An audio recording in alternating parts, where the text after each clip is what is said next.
should we do King Kong like in the First clap now, first clap. First clap first. I don't know how to behave. I'm trying to behave. But anyway, it's so good to have you right here on the show. How are you doing? I'm blessed. You look amazing. Thank you. You smell amazing. Thank you. Yeah, Alpha, relax. Don't forget student how to box. Tell your daughters, you taught them what? Yeah. They hold you. She was telling the nanny one day that I have boxing glove. Good. I was like, bro, we are threatening your nanny. Period. That's good. So today we are so excited to have you right here on the show, and we're going to be talking about music. We have quite a number of questions that we're going to be asking you because lately we've seen that some artists, some new school artists go back to sample songs. They pick up, one or two songs from an old artist, and then they bring it together, and all of a sudden they give it a name. With the way the music industry is going right now, do you think that some artists, that their sound is going to be sustainable? Do you think they have sustainability when it comes to taking from old songs, adding it to new songs, and then calling it Afro? We have Afro-waka. You said Afro-waka. Yeah, so very soon we also have Afro-jump. So basically, I think what you're trying to say is the evolution of sound. Generally, we have new artists coming out to say we do no longer want to identify with Afrobeat alone as a body, because the owner of Afrobeat himself, a great fella. People are saying, okay, we want to diversify sound and explore different sounds. So we have people come out and drop fusion of songs, pick samples from way back. For instance, we have the likes of Barry J that is going back to do Afro-fuji. We all know it's that to be a big, we call him one of the pioneers of Fuji music, and he has been on it. The first album, the second album, basically just to push Afro-fuji. We have another boy that just came out recent, Kayode. Now most of them are basing the sound off Afro old materials that people have dropped. People's creativity, people's work, and people will come out to defend sampling. That sampling is not a crime. It's another type of creativity in it. So the question is, how sustainable is this? Secondly, how authentic do you think this sound is? Because we also have the likes of, people that come, drop albums. For instance, they drop the first album, their debut album. This is who I am, this is my sound. Drop another album to say, okay, this is how my sound is going to move. All of a sudden, they drop a third album, and it's just a refined sound from, just because we're trying to sound like, or trying to implement the kind of sound. So, how sustainable do you think it is? And how authentic do you think it is? I feel like we're already doing too much by trying to define too much. Like, I just feel like we're trying to do. In this conversation, now, this is not as regarding the artists that are churning out new sounds. I mean, shout outs to them. I'm not judging what they've done. I'm not judging what they're doing. I'm going by the conversation we're having now. So, as regarding sustainability, if you're sampling an old style, you're sustaining that style. Okay. Does it make sense, right? Yes. It's just basic logic. If you're sampling Barista, you're sustaining Barista's legacy. It's not a bad thing, but let's be clear that that's what we're sustaining. Longevity, you're elongating the legacy. But for the people that come out, to add, okay, so I understand the sustaining their legacy, but for people that come to, say, any which way, I'm going to make it work. I remember during the saga, the Seun Kuti Wizkid saga, there were a lot of people music critics that were coming out to say, Wizkid is not doing, in no way, doing sounds like Fela's. Wizkid songs, the pattern, they're not any way like the pattern of Fela. So people are like, you're doing Afrobeat. So what makes it theirs is what they're adding to it. I don't know if you understand what I'm saying. What they're adding to it. So Afro itself, Afro-fuji, Afro-waka. In the music understanding of it, I think it's Juice WRLD. Yeah. That sampled, was it Carlos Santana? So basically, if you sample somebody, the person, when it comes to returns and royalties, you are paying the person that you sampled more. So is it really your own? Because if you think about it, this Aimoye, some people don't even know that. They've never heard that song. They've never heard the artist before. But the fact that even if he takes permission, he's still taking reference to the fact that he's the owner of the song that we are actually recognizing than you, that you're just trying to add something else to it. So I also want to ask another question is, do you think Nigerian hip-hop has actually found its own originality? Or are we still borrowing from the Western hop? Okay, so before we go into that question, I feel like one thing that, as an artist, that I was expressed to other artists would be, don't box yourself. Don't Afro-box yourself. Everybody too much of Afro. Don't Afro yourself. Don't Afro-box yourself. Box yourself. Nah, so because the more you grow in life, the more you experience. The more you experience, the more you become. So tomorrow now, what if you like another style or genre of music? Would you then say, I'm no longer, like you said, I'm no longer Afro this one, I'm not Afro this one. So I feel like we're Afroing too much. Like y'all niggas just calm down, right? And just do music. Okay. And let people be the judge of how they feel about it. You are, as a musician, you are allowed to have music that is Fuji inspired, and then you have music that is R&B inspired. It's okay, it's talent. You know, I feel like artists shouldn't box themselves. But in that light, maybe people should be a bit more intentional. So on that level, what I mean is myself and the team, we've registered a subgenre of music called Afrobeats. Afrobeats. Now, Afrobeats. Now that's just basically rapping on African beats. So typically what Americans have sampled of, as regarding rap, what they've sampled the most is like Fela's type of music because of the brass, the horns and everything. And I think it's cheat sharp because they can't, most of them can't rap on, talk less of, how would they know how to rap on that? But I would rap on, we are happy people, we make you happy. I'll do a remix, yeah. Oshamo, Ondo, Aremo, Oniru, that's the Royal Highness. Me and Mr. Jones, just want to make you happy. Black Barasati, yeah. So basically, we can, because the African music spectrum is so broad. On the talking drum, you know that you have heard dancehall, hip hop, compa. What was that English music? There's something bass, drum and bass. Drum and bass.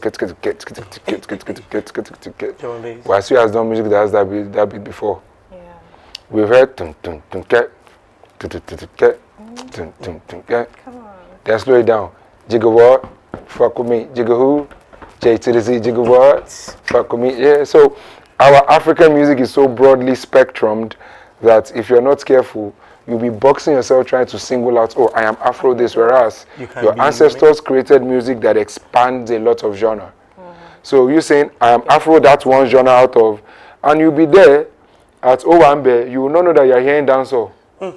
Because you Afro boxed yourself. So before you go, reggaeton, try to.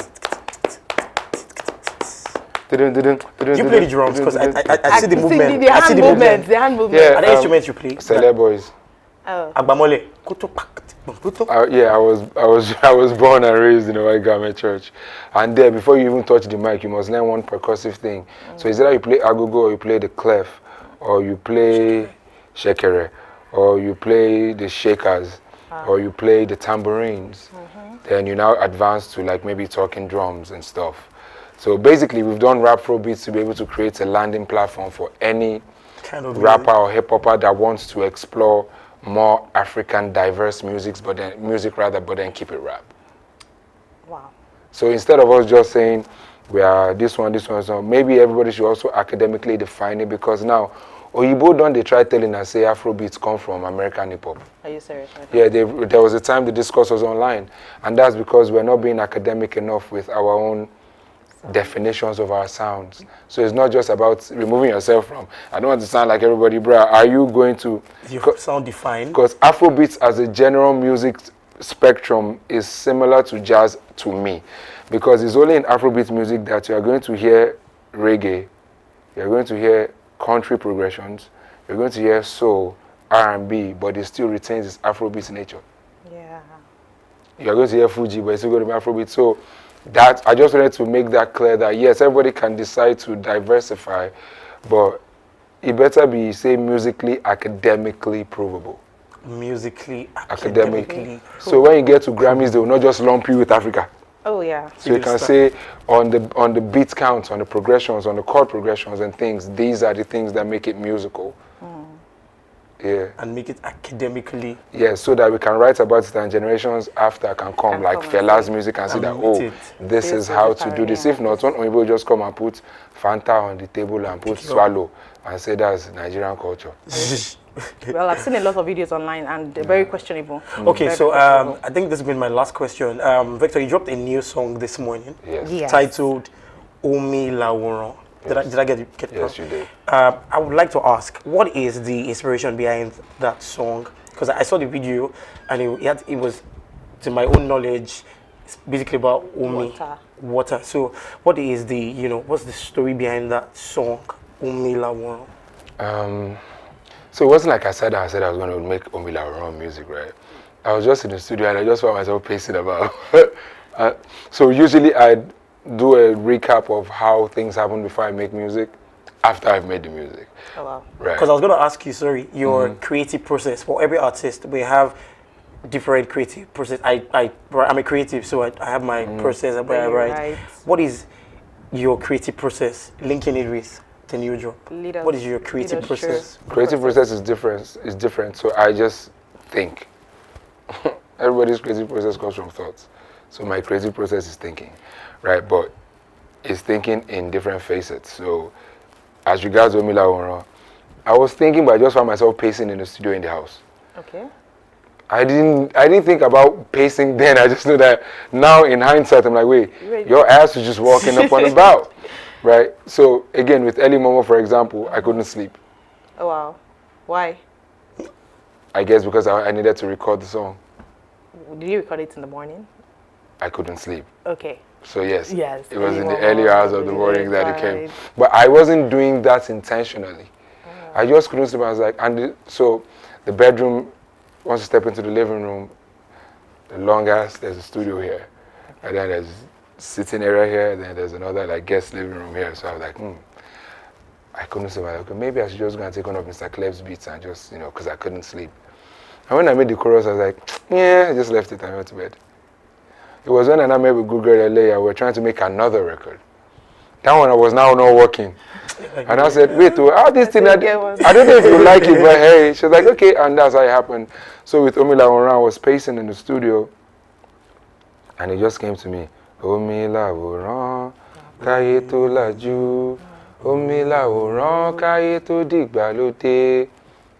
I just called Kudus, the CEO of J. Randu Center for Yoruba History and Culture, so it's a museum.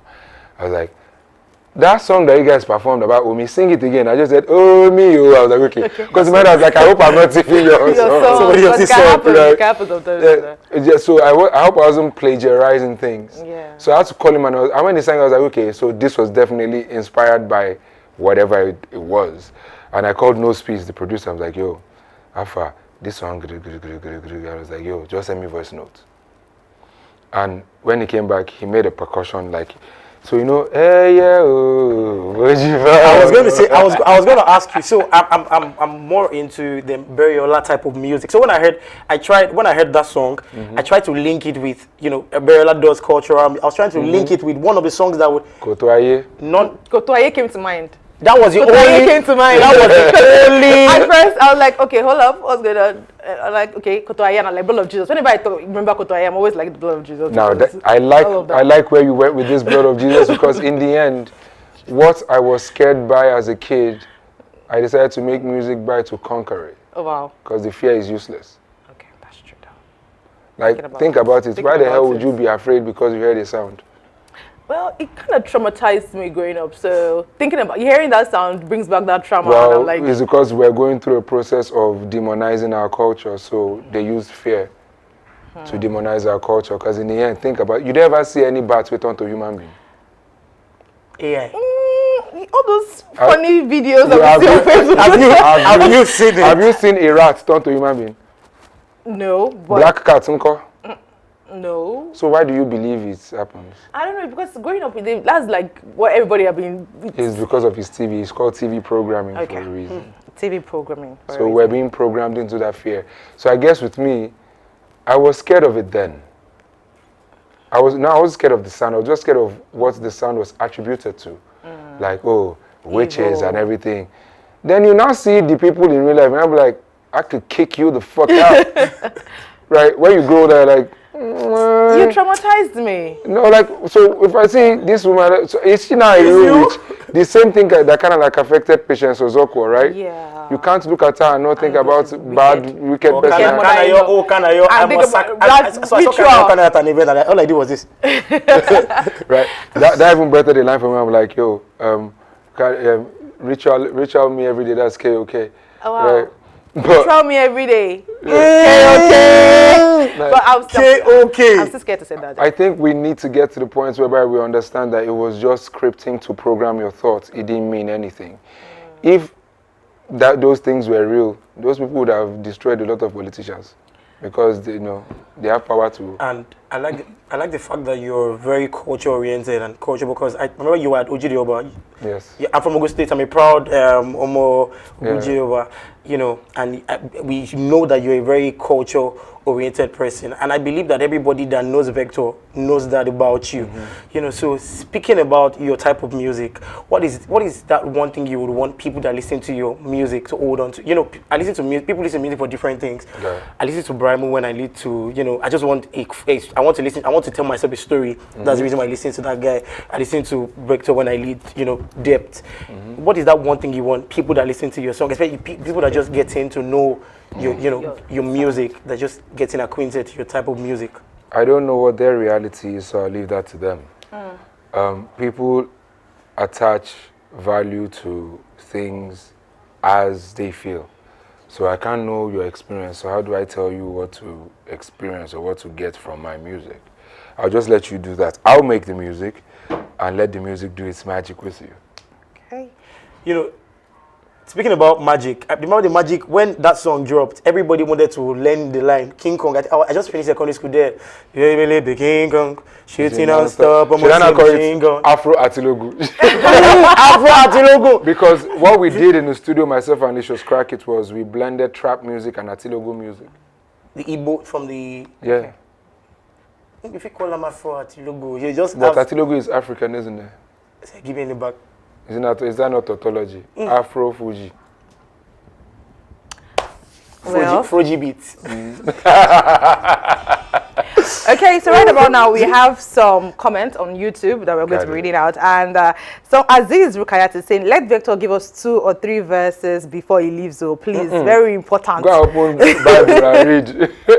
And then we have WBJ Podcast saying, "My E+ people are not too much. Vector Baba, I beg drop jam for us on E+. So I beg give us bar." Everybody, people are literally asking you to give us bar on the show. So we do the others. Not that kind of. What bar you bring first off? Let's know what we're talking about. We are talking about that bar too is not bad, but we are talking about you singing. I don't mind that bar. Seriously. I don't mind that bar. Relax. Okay, so relax. So I have a question that I want to ask. Go. This particular one is about artists. Some artists, differentiating between artists that have stayed relevant and the ones that have fizzled out. What do you think was the problem to why some artists were not able to maintain the pace? And then at one point they just drop hit songs, and after the hit songs, we just see that we don't hear from them anymore. Oh, she ran to ghost. I wouldn't know. So I wouldn't know what the reason is why people would fizzle out. But from what I've observed, so with up and coming, I feel like a lot of artists are not allowed to develop properly. So most people don't go through artist developments. And granted, whilst you're developing, you can have one spur of the moment. And then I try to tie you to that. And you've not grown. You've not even mastered yourself or your sound, because artistry, like life, ages. You age with it as well. So I sense that. I sense that some people kind of lose their spark because of what's obtainable in the industry. They measure themselves by what is obtainable in the industry, which I don't think should be. I think you should measure yourself by yourself. Wow. By your metric. Yes, by your metric, because now only you know yourself. So how do you measure? I can't measure me by you, for example, because I don't know your reality. Neither can I do the same with you, and you're both creatives. So not to dive into too deeply, because people have personal reasons too, why they may have stopped and not really fizzle out. But I feel like on the general spectrum, up-and-coming acts are not allowed to flourish into themselves because, for example, music investments comes like with business investments. What can we get back in the next 6 months? What if it doesn't have a hit single in the next 2 years? Oh, wow. Does that mean it's no longer an artist? Exactly. So it's intricate, but I guess we'll leave that at that for now. Oh, wow, that's nice. Thank you so much. But before you go, what advice do you have to give to everyone watching, an up-and-coming artist, you know, that are striving to become another big hit in the hip-hop industry? What advice do you have to give to them? You can't know a hit if you know you'd make it sooner. Oh. You can't know it. You can't know Please, it can you if you know you make it sooner. You can't determine what will become a hit. If you could, you'd have made it earlier. Oh, wow. So just live your life. Just do you. Just do you, and it'll be waves, like everything else, like sound. It's frequencies. So sometimes it's high, sometimes it's low. Yeah, I guess that should suffice. Okay, I think that's it. Thank you so much. You're welcome. It's been amazing having you right here. Really, really amazing having you. Yes, okay, right about now, ladies and gentlemen, we have to move on to another segment. And thank you so much for being a part of the show. Of course, Vector, welcome. Thank you so much for being on the set today. It's been amazing, very amazing. What do you mean? We have quite a number of things that we are going to be cutting out and posting and all that. But hey, happy Good Friday. Happy Good Friday. Happy Good Friday. So, ladies and gentlemen, new music out now. Omi Laworo. Please, wherever you are, make sure you listen to the track. It's streaming on every every music platform, on Spotify, on YouTube Music, everywhere. Make sure you're listening to the music. Wait. People are really asking you if you're going to sing for us. Will you be able to? So, I'll do you a part of Omi Laworo. Thank you. Do you need? No, don't. Stop. Stop. So it goes. Is the child of the spirit with the no. Water child, how I drip the lyrics with the flow. Summer child, when you see the physics in the show. I take it and breathe in it. I'm giving it a soul. The miracle happens while I'm giving it a go. Whether the ripple or wave, the current is still a show. The energy is water, it go as it go. When you get the boat, let me know. The shine is like the sun, hitting waters by the day. No how far away, water no be mirror by the way. Anyhow I day, as long as there is inlet, I'm at bay. Oh wow, that's deep. Like I need to process that a lot. As long as there's an inlet, I'm at bay. I'm at bay. Amazing. Thank you so much. Ladies and gentlemen, there you have it. Vector the Viper. Oshamo. Ondu. Listen, Lafayette, you read that wide. I want to me walk. I want to me high. I want to me so. Gunshots, bang, bang. I want to hit the floor. Thank you so much. It's an amazing time. Don't go anywhere. We're going to ride back. This is E+, baby.